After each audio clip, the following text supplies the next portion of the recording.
কেন তার উপরে ভরসা রাখবো? কারণ আমাদের কোনো ক্ষমতা নেই। আছে কোনো ক্ষমতা? কোনো ক্ষমতা নেই। সূরা হুদের 88 নম্বর আয়াতে আল্লাহ সুবহানাহু ওয়া তাআলা বলছেন যে ওয়ামা তাওফিকি ইল্লা বিল্লাহ আলাইহি তাওয়াক্কালতু ওয়া ইলাইহি উনীব। আল্লাহ তাআলা বলছেন সূরা হুদের 88 নম্বর আয়াতে যেন আমরা এই কথা বলি যে ওয়ামা তাওফিকি ইল্লা বিল্লাহ আলাইহি তাওয়াক্কালতু ওয়া ইলাইহি উনীব।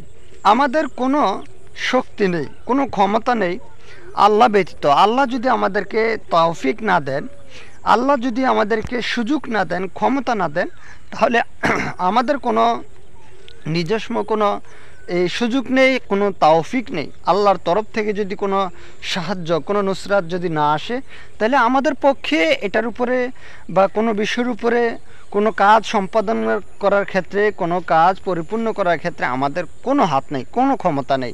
আমরা জাস্ট আল্লাহ তাআলা আমাদেরকে যেটুকু সুযোগ দিয়েছেন আমরা সেটুকু সুযোগ গ্রহণ করতে পারবো, এবং তিনি আমাদের জন্য তৌফিকে, আমাদের তাকদিরে, আমাদের ভাগ্যে যা লিপিবদ্ধ করে রেখেছেন তাই ঘটবে।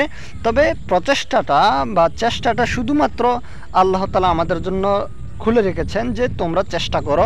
অতএব আমরা চেষ্টা করব, তৌফিক কামনা করব, তার উপরে ভরসা করব। সব কিছু মিলিয়েই আমরা আল্লাহর দিকেই রুজু হব। আল্লাহ সুবহানাহু ওয়া তাআলা আমাদেরকে বুঝার তৌফিক দান করুন। আমিন।